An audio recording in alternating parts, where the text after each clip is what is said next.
Deworming series part 2 இயற்கை முறை குடற்புழு நீக்கம். இயற்கை முறைங்கும் போது வெண்பூசணி, பப்பாளி பழம், பப்பாளி காய், இலை, கற்றாழை, வேப்ப எண்ணெய், வேப்ப இலை, விளக்கெண்ணெய் இதெல்லாம் பயன்படுத்தி டிவார்மிங் பண்ணலாங்க. வெண்பூசணியோ பப்பாளி பழமோ கொடுக்கறதுக்கு அளவுன்னு எதுவும் கிடையாதுங்க.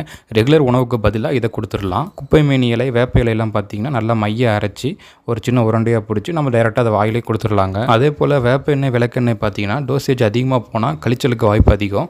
அதனால் வேப்ப எண்ணெயோ விளக்கெண்ணையோ பார்த்தீங்கன்னா 2 மந்த் சிக்ஸாக இருந்தால் 0.5 ml, பெரிய கோழியாக இருந்தால் 1 கிலோ கோழிக்கு வந்து 1 mlங்கிற மாதிரி, 2 கிலோ கோழினா 2 mlங்கிற பட்சத்தில் டைரெக்டாக வாயிலே நம்ம சொட்டு மருந்து மாதிரி கொடுத்துடலாம். 2லேருந்து 3 மாதத்துக்கு ஒட்டி டிவார்மிங் பண்ணுறது ரொம்பவே நல்லதுங்க. அதே போல் இயற்கை மருத்துவத்தில் நம்ம டிவார்மிங் பண்ணுறோன்னும் போது சைடு எஃபெக்ட்ஸ் வரதுக்கு பெருசாக வாய்ப்பு கிடையாதுங்க. அது மட்டும் இல்லாமல் மறக்காமல் டிவார்மிங் பண்ணும்போது கோழிகளை வெறும் வயிற்றில் இருக்க மாதிரி பார்த்துக்கோங்க. மார்னிங் டைமில் டிவார்மிங் பண்ணுறது ரொம்பவே பெஸ்ட். டிவார்மிங் பண்ணும்போது கோழிகளை அடைச்சி வச்சு நம்ம பண்ணி ஆகணும். பண்ணதுக்கப்புறம் ஒரு 3 மணி நேரம் கழிச்சு தான் நீங்கள் அதை வெளிமச்சலுக்கு திறந்து விடணும். நாளைக்கு பார்ட் 3ல் ஆங்கில மருத்துவம் பயன்படுத்தி எப்படி டிவார்மிங் பண்ணலாங்கிறத பற்றி பார்ப்போம். அதே போல் இந்த டிவார்மிங் சீரியஸ் யாருக்கெல்லாம் உபயோகமாக